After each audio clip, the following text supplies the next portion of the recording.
bienvenidas a Conversaciones en la Asesoría General de Gobierno.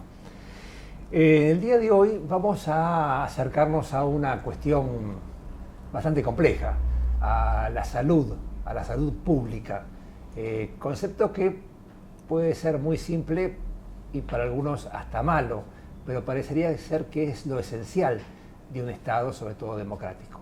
De todas maneras, para eso tenemos la suerte de contar con la doctora Alexia Navarro, que es subsecretaria de Atención y Cuidados Integrales de Salud, conocida como la viceministra de Salud, como periodísticamente se la conoce, que además de ser pediatra y ser una sanitarista de experiencia en la gestión, también es docente universitaria y bueno, un currículum que no importa tanto más que escucharte. Así que Alexia, muchas gracias por tu visita. No, ustedes, bueno, gracias por la invitación y acá estamos.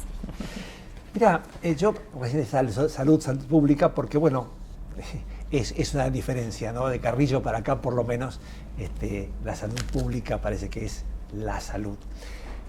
Podríamos, para ilustrarnos un poquito a todos, una breve reseña de la referencia de cómo se conformó el sistema de salud en el país, por lo menos en 4 o 5 líneas como marco. Sí, y está bueno esto que decís porque también nos va a servir después para, cuando hablemos también de lo que está pasando ahora, ¿no? Actualmente también entender de dónde venimos o cómo fue transitando las distintas épocas del sistema de salud en nuestro país. Digo, si empezamos con la época colonial, veníamos de una corriente, ¿no? Donde la iglesia era el que estaba encargado de los cuidados, ¿no? Claro. Por decirlo. Entonces ahí tenemos los primeros hospitales de caridad, ¿no? Donde empezaba a tomar el principal eje la iglesia o las instituciones, ¿no? Que cumplían estos roles. Después, ya con el estado de bienestar, ¿no? Cuando ya en Europa también empieza, a tener otro rol también el Estado, en la época de ese momento, empezamos sí a ya pensar en otro tipo de salud. Y cuando nosotros hablamos propiamente de Buenos Aires, ¿no? Y de la importancia del puerto, de cómo está organizado, ya empezamos a pensar también en un higienismo donde la principal preocupación era evitar las epidemias, los brotes. Bueno, ¿no? El tema de la fiebre amarilla. La fiebre amarilla, el cólera, ¿no?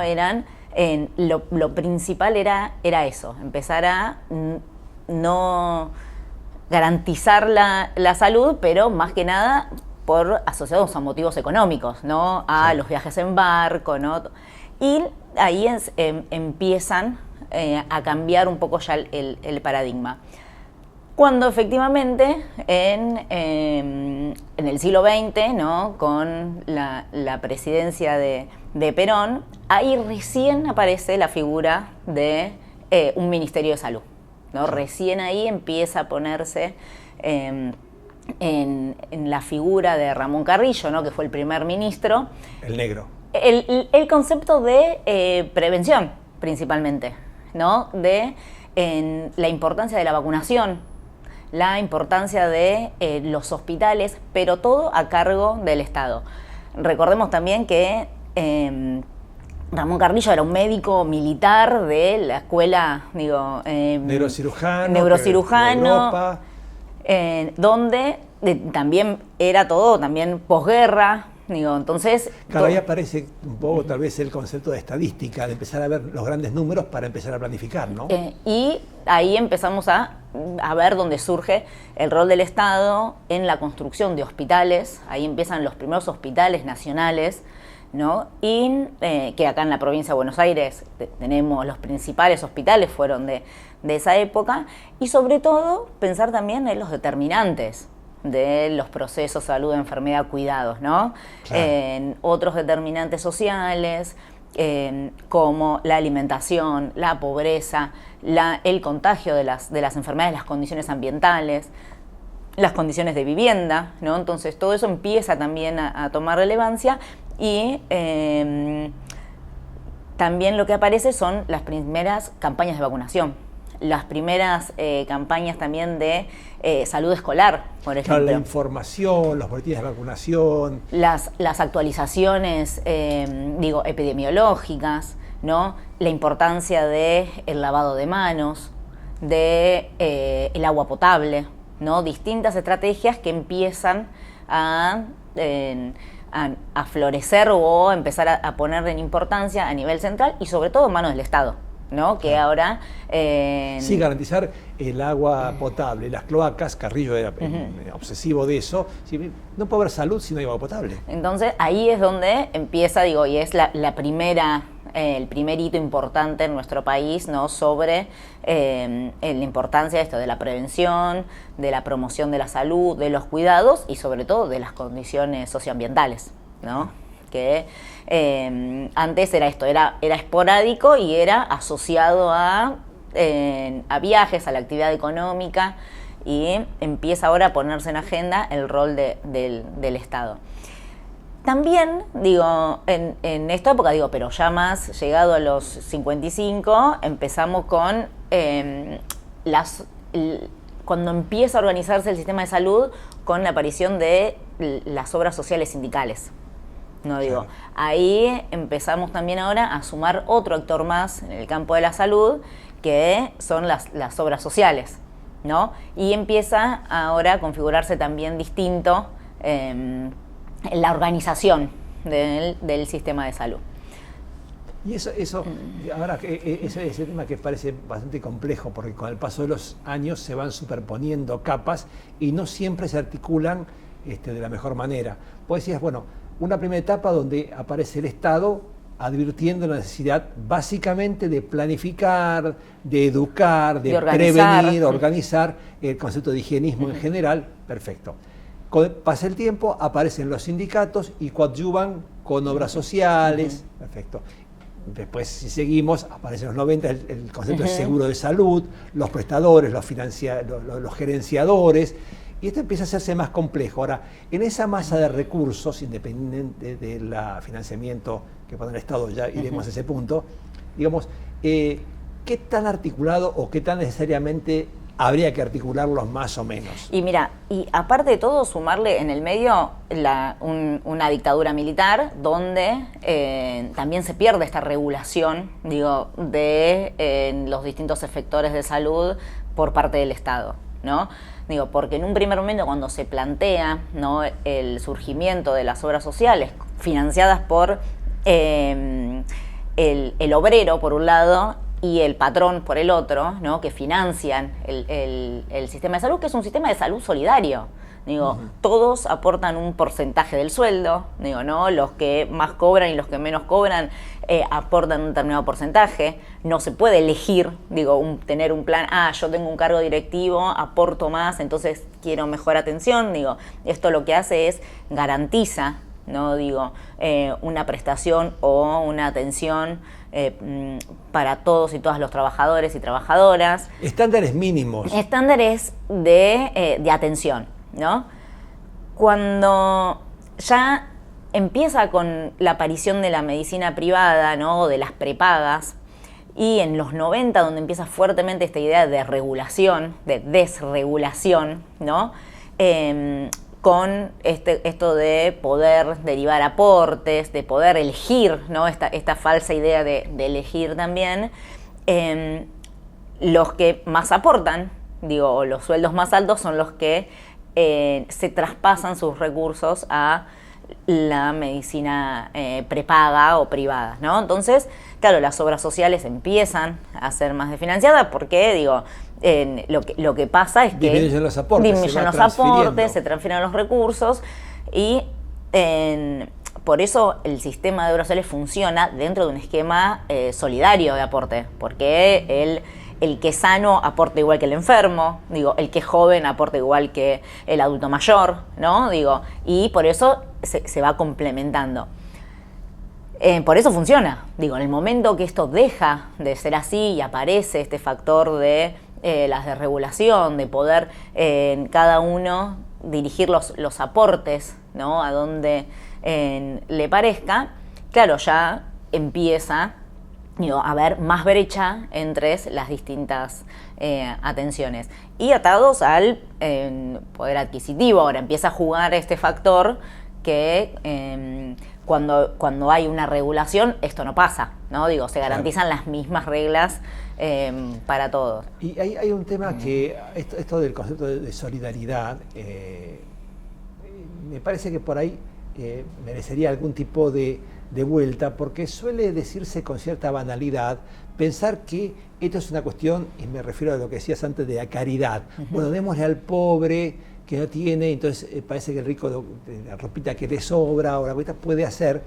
Estoy exagerando un poquito porque quiero llegar a la imagen. Ahora, lo cierto es que una epidemia, sea la fiebre amarilla de la época de Sarmiento o esta pandemia que asoló al mundo ahora, digamos, si no se detiene esto, si es rico, si es pobre, nadie está a salvo. Es decir, esto se pone en evidencia como que no es, bueno, el pobre paga, el rico paga. El tema de salud, la biología, digamos, no perdona, no es ideológico este tema, ¿no? Entonces, ¿qué rol cumple justamente esta formación también cultural? Es decir, bueno, ¿qué pasa con las barreras epidemiológicas? Mira, y también te sumo para pensar esto, que ahora también está muy de moda también, que fue lo mismo que pasó en los 90, digo, ¿no? Sí. Cuando empieza la mercantilización de la salud. Porque, ¿a qué te traigo con esto? Uno no elige de qué enfermarse. Digo, como uno no elige de qué se enferma, tampoco elige el tratamiento que va a hacer. Yo puedo elegir comprarme unas zapatillas de un color o del otro, o en vez de comprarme unas zapatillas, comprarme unos zapatos. Digo, ahora, el medicamento, digo, primero que estamos en desigualdad de condiciones, ¿no? Digo, el profesional de la salud o el médico que indica algo que el paciente desconoce, ¿no? Digo, entonces, y después uno no elige si tomar un antihipertensivo o no. Digo, si uno tiene la presión alta, digo, hay una serie de tratamientos para hacer, algunos implican medicación y no se puede elegir, ¿no? La diabetes, no se puede elegir, digo, tener acceso a la medicación o no. Digo, ¿por qué? Entonces, estamos hablando ya de por sí en un mercado que no es tal, ¿no? No es el que se regule solo, que uno pague lo que pueda pagar, y bueno, si uno puede pagar mucho, ¿cuál es el valor de un tratamiento para un hijo, ¿no? En ese punto voy a algo más crítico, trágicamente crítico, de Ilia para acá, de Iñatibia para acá, que es el rol de los laboratorios farmacéuticos nacionales, ¿no? Digamos, y nacionales también, obviamente. Y una transferencia, no sé que si yo por ahí lo leo bien, de un saber farmacológico por ahí que desciende en la universidad y crece en los manuales de Mercer and Dom, y donde por ahí el profesional de salud está más sujeto a la indicación del agente de propaganda médico que a lo que pudo haber estudiado en la universidad o en el hospital público. Sí, incluso también te sumo de qué manuales estudiamos en la universidad.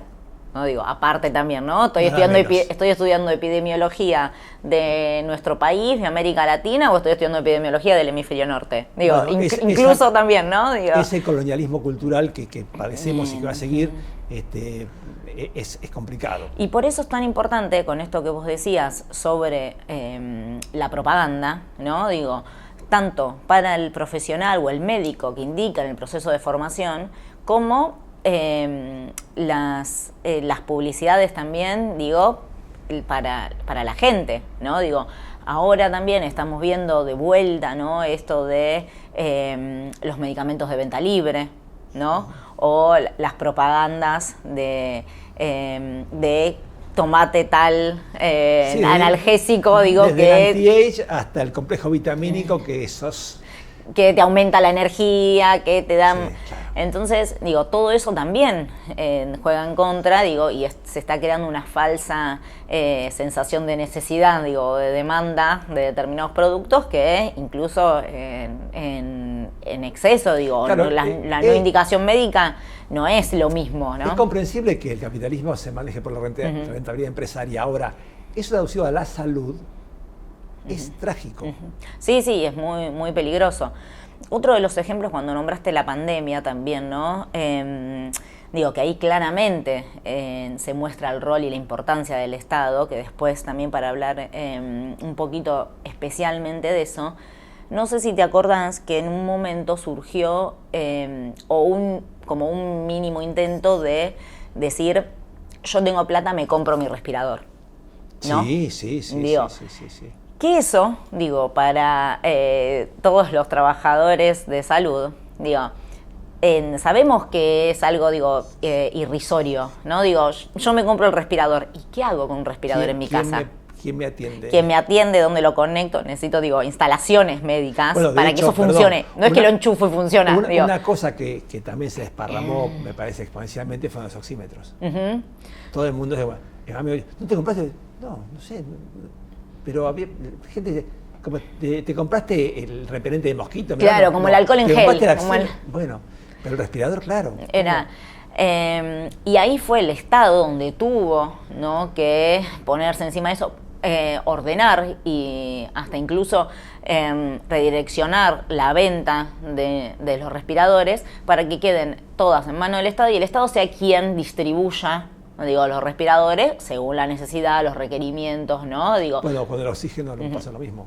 Tanto con los efectores públicos, digo, los efectores privados, no significa que el Estado solo reguló o solo entregó, en este caso, respiradores. Creo que estuvieron todos de acuerdo en eso y todos lo agradecieron. De buena o mala manera, pero los privados también desbordados. Sí. Si no hubiera sido por el Estado, no hubieran podido responder esto. Digo, y todo esto es un poco, digo, trayendo la organización del sistema de salud, ¿no?, entre efectores públicos, efectores de la seguridad social y efectores de la medicina privada o las prepagas. Digo, ahí funcionaron en red con una conducción del Estado, ¿no?, haciéndose cargo de la población que tenían que atender, de la redistribución de los recursos, armando redes de derivación incluso, ¿no? Si llegaban a un hospital y tenían algún tipo de cobertura, inmediatamente se hacían los traslados. Se hacían los traslados también en función de la complejidad y los requerimientos, ¿no?, que las personas tenían. El registro de camas disponible.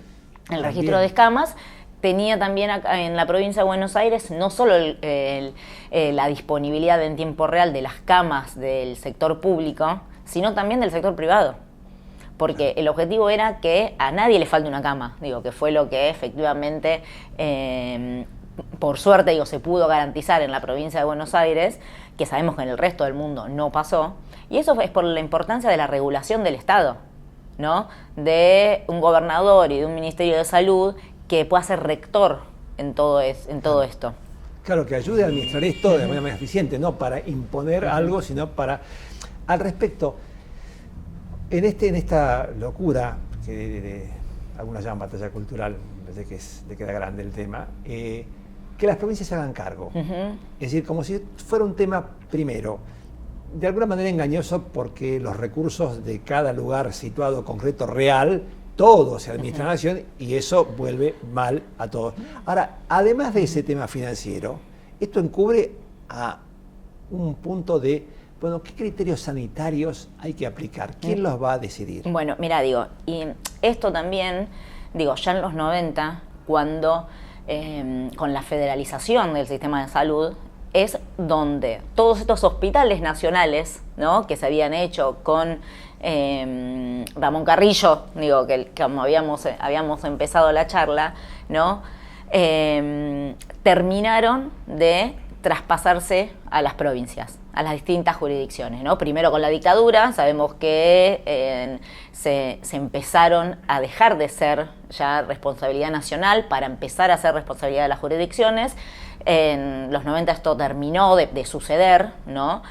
Pero todo esto sin un correlato económico. No es que yo aparte te transfiero el presupuesto de esto. Digo, ustedes se hacen cargo con lo que tiene. Digo, y ahora estamos de vuelta escuchando ese discurso. Digo, un discurso Totalmente. Que ya lo escuchábamos, vemos que fracasó, ya vemos aparte las consecuencias. Sigue recibiendo fondos y algunos específicos. Entonces, digo, ahora estamos de vuelta trayendo esa discusión que ya la tuvimos, digo, con la dictadura militar, la tuvimos también en los 90, la estamos teniendo de vuelta ahora, ¿no? Sin la transferencia de recursos y con un Estado nacional que ahora aparte se corre también de esto que vos decías sobre la implementación de las políticas o de las estrategias sanitarias. Porque bueno, nosotros sabemos, digo, que hay protocolos, ¿no?, de tratamiento, protocolos internacionales. Cada vez que hay un nuevo adelanto tecnológico, una nueva tecnología que está a disposición, ¿no?, en nuestro país, digo, todo eso hay, bueno, cómo se va a distribuir, cómo se va a aplicar, a dónde, ¿no? Eso, el Ministerio de Salud de la Nación tiene que marcar esas políticas, ¿no? Claro. Ahora, estamos atravesando, todos saben, un brote de sarampión, ¿no? Una campaña nacional de vacunación, ¿no?, para contener el brote, para contener y que no sigan apareciendo nuevos casos. Toda esa estrategia la tiene que marcar el Ministerio de Salud de la Nación. O con el dengue, por ejemplo, digo, porque las jurisdicciones, digo, no tienen injerencia directa en lo que hace la provincia vecina. La provincia X hace esto, pero la esta no, y entonces ¿qué pasa? Y sabemos que no solo las personas viajan, sino que los virus, digo, los mosquitos, digo, no dicen, de este lado sí, de este lado no. Claro, entonces empieza a tener esa estrategia, digo, cuando se aplican los criterios, las políticas sanitarias, digo, tienen que ser políticas de equidad, ¿no?, con criterios claros, criterios epidemiológicos, digo, que se tomen determinadas definiciones, ¿no? Bueno, la vacuna del dengue, ¿va a ser para todos o va a ser para las regiones más afectadas? Digo, ¿va a ser para el que la pueda comprar o va a ser para el que la necesite? Bueno, ¿qué pasa eso? Yo he escuchado, yo me compro vacuna del dengue, voy al centro vacunatorio tal, pero por ahí es necesario, ¿no? Y escuchás, me digo, no, bueno, hay riesgos, no, bueno, pues también tiene sus riesgos médicos, no todo es inocuo, ¿no? Dátelo cuanto más vacuna mejor. Momentito, según quién, qué edad. ¿Para qué? Digo, ¿no? El rol de las vacunas está ampliamente conocido. Digo, yo como pediatra aparte te digo, nunca pondríamos en duda la eficacia de la vacuna del sarampión, por ejemplo, ¿no? Digo, son vacunas muy seguras, que ya tienen las indicaciones claras y precisas. Por eso está el Ministerio de Salud de la Nación, que es el que tiene que regular todo esto. Ahora lo que estamos viendo es que de vuelta el Estado Nacional se está dejando de tener incluso ese rol rector, ni hablar de financiamiento, ¿no? Que eso también ahora lo volvemos a tomar. ¿Cómo vino a jugar en todo esto? Bueno, y ¿qué fue el DNU, ¿no? Digo, este DNU 70, que fue el primero que sacó Milei, digo, ¿no? Con muchísimos artículos, esos también incluyen regulación, ¿no? Por ejemplo, el de la desregulación de los aportes de la obra social, de vuelta se retomó eso, ¿no?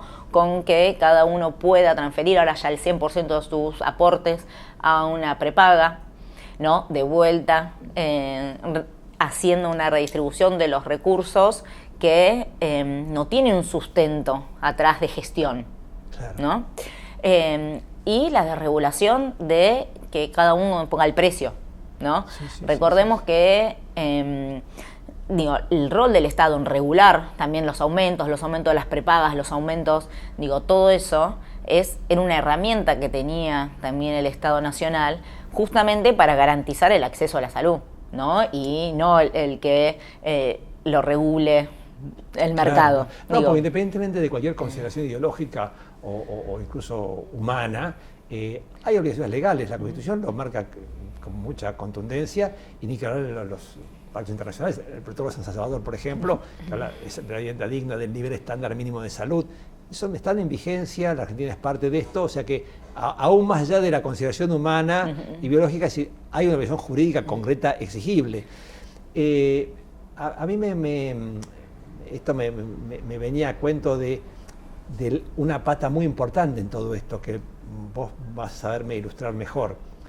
Pero en la formación sanitaria, médica en particular, digamos, más allá de las universidades, el sistema público hospitalario es un camino de semillero de formación. Esto, pregunta, ¿es así? ¿Fue siempre así? ¿Y esto está en riesgo en función de este financiamiento? Mira, todos sabemos, digo, las instituciones, los hospitales, ¿no? Digo, de nuestro país son instituciones muy prestigiosas, ¿no? La Universidad de Buenos Aires, digo, que fue, digo, la primera, digo, ahora hay, por suerte, digo, hay otras carreras de medicina también, ¿no? Más nuevas, pero digo, donde siempre de excelencia, ¿no? Que tenemos ya por un lado en riesgo el financiamiento universitario, ¿no? Financiamiento universitario con lo que digo, implica la formación de profesionales que en este caso puntual estamos hablando después de la atención, ¿no? Del cuidado de la salud del pueblo. Por otro lado, digo, el rol que tienen en los hospitales, ¿no? Digo, tanto los hospitales ahora porque estamos hablando justo del sistema de atención, digo, asistencial, puede ser el CONICET. El tema Garrahan. Digo, ¿no? Y son lugares, ¿no? De excelencia, con altos estándares de calidad, con altísima calidad de profesionales, ¿no? Y siempre uno en su formación elige los hospitales públicos para formarse, ¿no? Siempre uno elige hospitales como era el Hospital de Clínicas, por ejemplo, ¿no? Un hospital universitario que ahora también está corriendo muchísimo riesgo por la falta de financiamiento universitario, el Hospital Garrahan, ¿no? Que ahora lo estamos viendo donde se está poniendo en discusión, por un lado el sueldo, digo, pero lo que estamos hablando en serio es qué respuesta de atención, qué respuesta médica le queremos dar a los niños y las niñas de nuestro país. Digo, porque eso es lo que se está ahora poniendo en discusión y en tensión, ¿no? Digo, y son todas instituciones que son ejemplos, digo, en Latinoamérica y de referencia mundial. Ahora, y yendo al tema hospital, en términos generales, como un mundo en sí mismo, porque involucra tantas, yo por poner un ejemplo de algo enorme, personales como así, el Posadas, o mismo Garrahan, son miles de personas, y un discurso que es periodístico se discurre como, sí, hay tantos, hay 5 médicos y 5 ñoquis, como si la medicina no tuviera, que no fuera un engranaje complejísimo. Cuando vos hablabas del respirador, bueno, no solo el técnico y el médico, sino el que limpia, el que se encarga de la luz, de los criterios higiénicos, de la seguridad, de la parte administrativa, de los sistemas. ¿Es algo así o yo lo percibo por ahí demasiado fácil? Sí. O sea, digo, claramente estamos todos de acuerdo que el médico solo, digo, no podrá dar respuesta, digo, a los sistemas, el sistema de salud, digo, o a la salud de las personas, ¿no? Digo, ni hablar de los equipos interdisciplinarios, digo, que tal vez eso ya está más naturalizado, ¿no? Por suerte, y más incorporado el trabajo en equipo, con enfermería, con salud mental, psicología, con trabajadora social, ¿no? Digo, son todos ejes fundamentales para una asistencia integral, ¿no? Ni hablar kinesiología, nutrición, digo. Ahora, cuando nosotros hablamos también del resto del equipo de salud, también nos referimos al personal de limpieza. Digo, yo cuando atiendo, yo para internar o entre un paciente y el otro, yo necesito que el lugar esté limpio, esté en condiciones, y hay gente que tiene que saber también, ¿no? Cómo hacer la limpieza de efectores de salud. Sí, digo, sí, no es lo mismo. Barrer la cancha de pádel que ocuparse de digo, porque todo eso termina en disminuir la atención si nosotros no tenemos el personal, digo, capacitado y disponible justamente para la limpieza de los espacios. Digo, desde un consultorio hasta una terapia intensiva. Lo mismo con personal de mantenimiento. Si a mí no me funciona la electricidad, digo, a mí no me funciona la tubería de oxígeno, yo no puedo conectar el respirador. Digo, no puedo conectar una cánula de oxígeno. Digo, ni hablar de los administrativos, el personal administrativo que hace el ingreso de los pacientes, las agendas, digo, el acompañamiento, ¿no? Digo, el que primero ve una familia cuando ingresa a una institución de salud es o el personal de seguridad o el personal administrativo. Sí.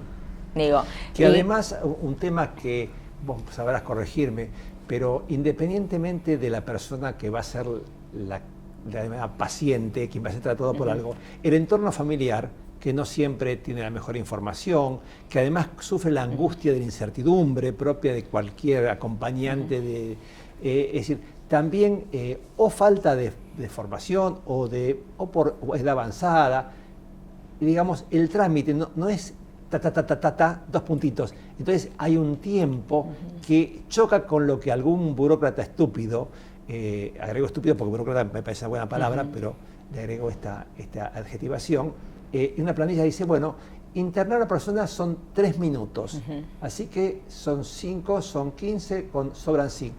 No es así. No, digo, y aparte, digo, atrás de cada trámite, digo, hay una familia, hay distintos, incluso insumos, materiales, digo, distintos procedimientos que hay que hacer. Incluso si en alguna institución no se hace tal estudio, digo, el personal administrativo es el que le tiene que decir, mira, pero podés ir a tal lugar donde sí, podés ir a averiguar allá, yo te ayudo a gestionar el turno, digo, es mucho más, ¿no? Que lo que uno tal vez a simple vista ve en una ventanilla, digo, atrás hay un montón de acompañamiento, de trabajo, de información, ¿no?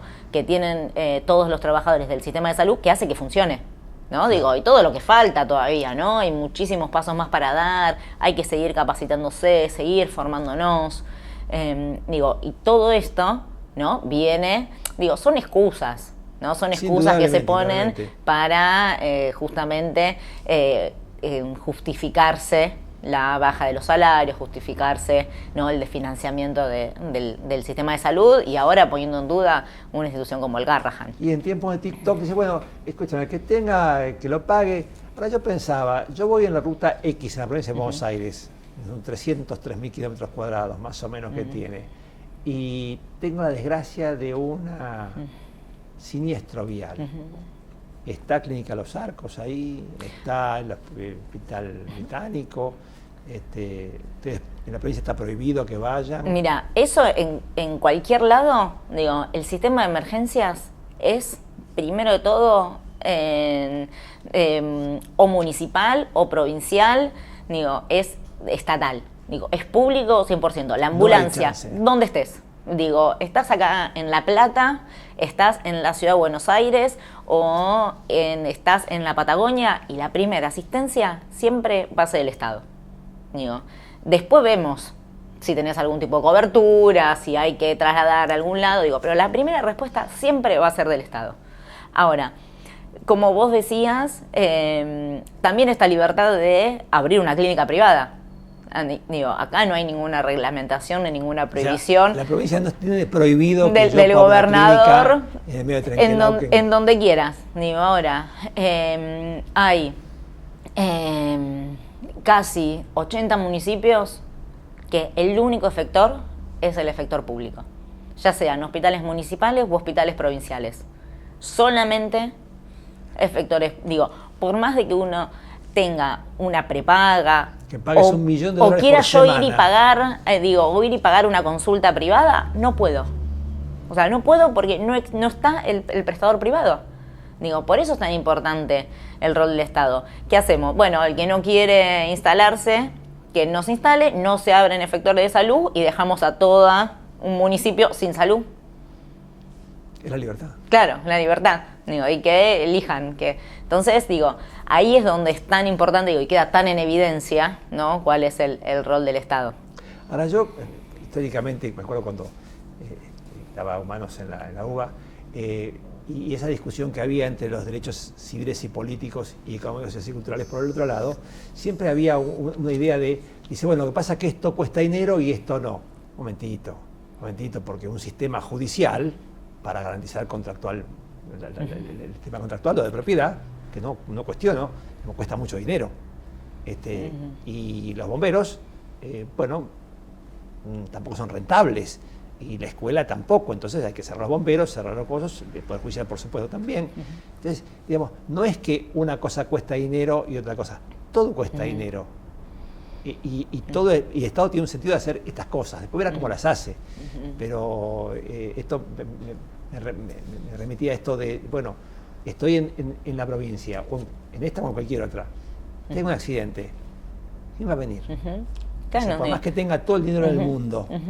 La primera asistencia, digo, siempre va a ser una ambulancia del sistema público, siempre, ¿no? Digo, uno está tan acostumbrado, digo, que llama al 107, llama al 911, digo, esa llamada es al Estado, digo, directamente, ¿no? Digo, y otra cosa muy, muy importante también, ¿no? Que también hay muchas leyes, ¿no? También hace un ratito nombrabas también los tratados internacionales, ¿no? Hay muchas leyes nacionales con programas nacionales que el Estado tiene que garantizar los tratamientos, ¿no? Que hoy todavía están siendo interrumpidos. Digo, están siendo ahora recortados con falta de la entrega de esos medicamentos o de esos recursos, digo, a las provincias, ¿no? Cuando hablamos también de ahora esto de que cada provincia se haga cargo, ¿no? Hay muchos programas que atrás tienen una ley nacional, ¿no? Durante el kirchnerismo, ¿no? Desde el 2003 al 2015, también surgieron muchísimos programas justamente por la crisis del 2001, ¿no? Frente a esa crisis tan profunda que transitó nuestro país, surgieron programas como el programa Remediar, por ejemplo. Sí, recuerdo. ¿Cuál era el objetivo, ¿no? del programa de Remediar con Ginés González García como ministro de Salud de Néstor Kirchner en ese momento? Fue para garantizar la continuidad de los tratamientos. Porque justamente frente a una crisis económica y social tan grande, cuando uno tiene que acceder a un tratamiento, no puede elegir cuántos días tomar un antibiótico. No puede depender de su capacidad adquisitiva para decir hago un tratamiento completo o no. Digo, el Remediar vino, ¿no? a garantizar el acceso a los medicamentos.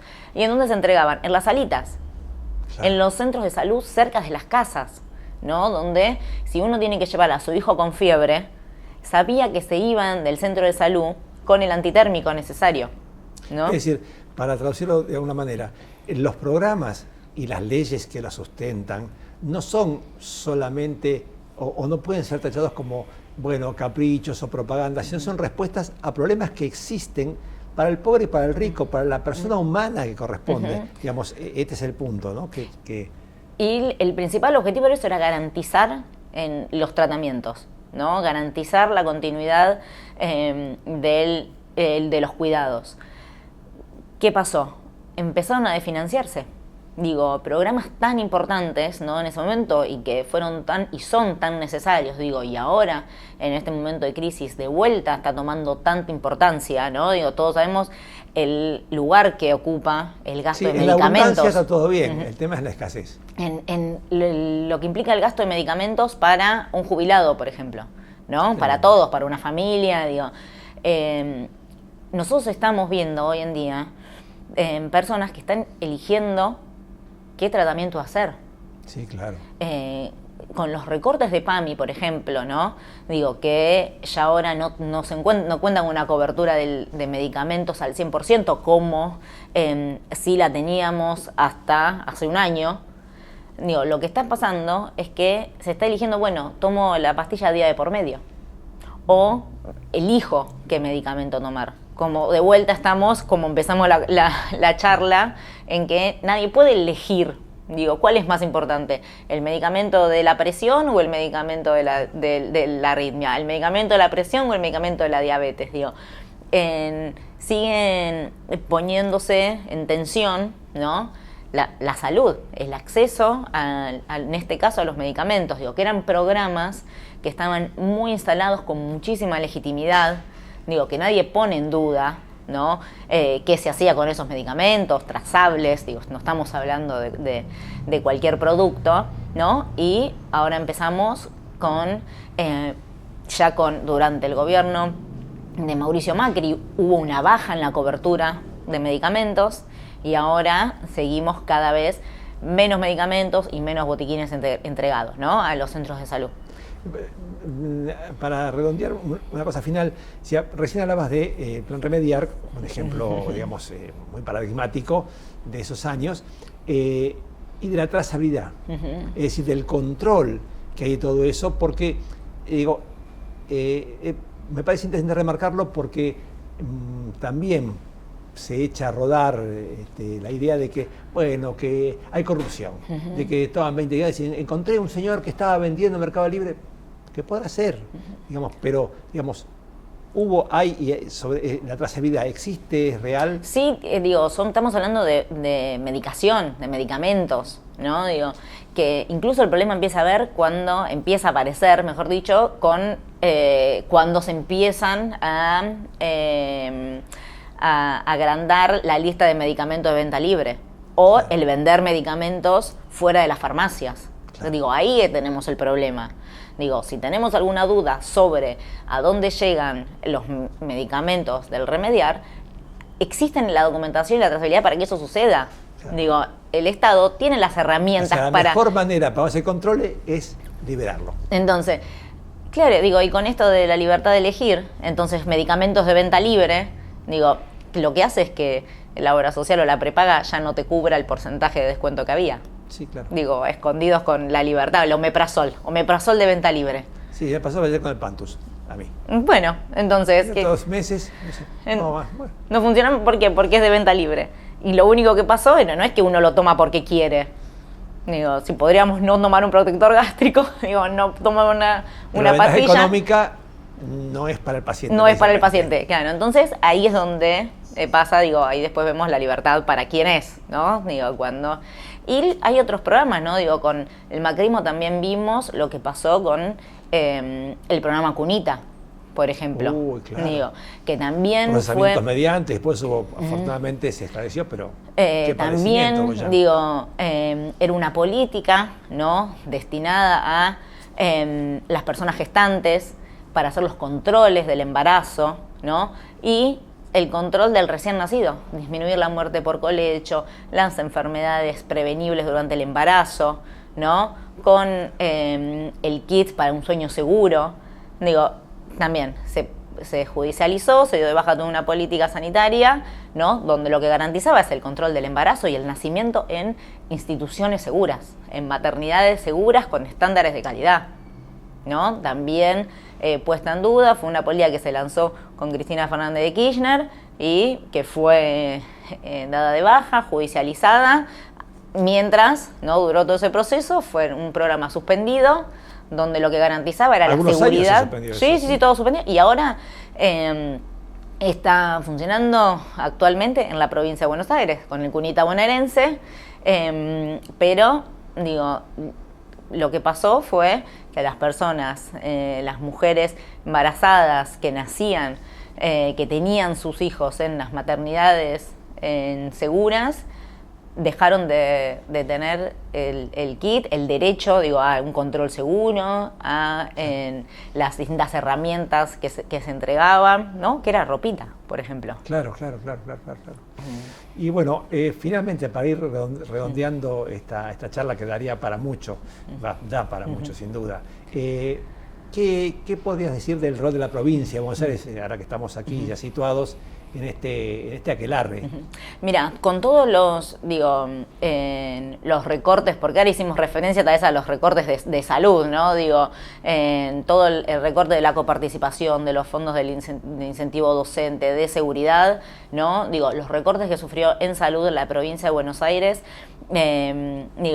llegan, es más o menos el gobierno de la nación dejó de entregar el 72% de los medicamentos que estaban obligados por ley a entregar, ¿no? Digo, ni hablar de preservativos, ¿no? Anticonceptivos y medicamentos, digo, o reactivos para HIV, para inmunosuprimidos, ¿no? Para trasplantes, digo, todos los medicamentos que sean para garantizar los trasplantes de alta complejidad, digo, todo eso se hizo cargo el gobernador, se hizo cargo la provincia de Buenos Aires, justamente porque la salud está en agenda, es una prioridad, no es una prioridad del gobernador, y seguimos trabajando del Ministerio de Salud, seguimos trabajando para poder dar respuesta, ¿no? A la falta de un Estado nacional que, por un lado, cierra programas que también hasta se enorgullece, ¿no? O lo usa como una bandera. Se cerraron tantas oficinas, Sí. ¿no? Entre ellas la de inmunizaciones, que es el plan que maneja las enfermedades inmunoprevenibles, que son las vacunas, como el sarampión, que ahora estamos teniendo un brote de sarampión, y otros programas que no cerró o que no lo dijo, pero no están siendo financiados. Claro. Simplemente van cerrando la canilla y que se mueran. Y de repente dejaron de entregar esa medicación para todos y todas los argentinos, ¿no? Y los bonaerenses. Ahora, gracias al gobernador, estamos continuando, ¿no? Los tratamientos, no tener que suspender tratamientos, ¿no? Pero es una falta muy, muy grande del Ministerio de Salud de la Nación. Hay mayor cantidad de demanda de personas que por ahí lo podían cubrir aún privadamente un porcentaje sobre lo público, un desfinanciamiento ilegal desde la nación a la provincia, y por otra parte un aumento de costos de insumos muchísimo. Un aumento de costos, un aumento de la baja de las coberturas, el pérdida de las coberturas, que antes tenían algún tipo de medicamentos que ahora ya no tienen más, y incluso la pérdida del trabajo formal. La pérdida de las obras sociales, ¿no? También claro, con el aumento del desempleo o del trabajo formal, también hace que veamos en los hospitales públicos de la provincia de Buenos Aires el aumento también de la demanda. O incluso gente con obra social que ahora viene porque necesita una medicación, que claro, antes la podía costear y ahora no está llegando. O sea, estamos en un problema muy serio y, digamos, trágico. Sí, sí, pero bueno, hay que seguir trabajando, trabajar mucho y sobre todo tener bien claro hacia dónde vamos, y que el derecho a la salud no está en duda, ¿no? No lo podemos cuestionar. Bueno, por eso nos parece muy, muy útil que has venido a charlar con nosotros, porque esclarecer esto es vital. Así que muchísimas gracias y bueno, fuerza en lo que siga. No, gracias a ustedes.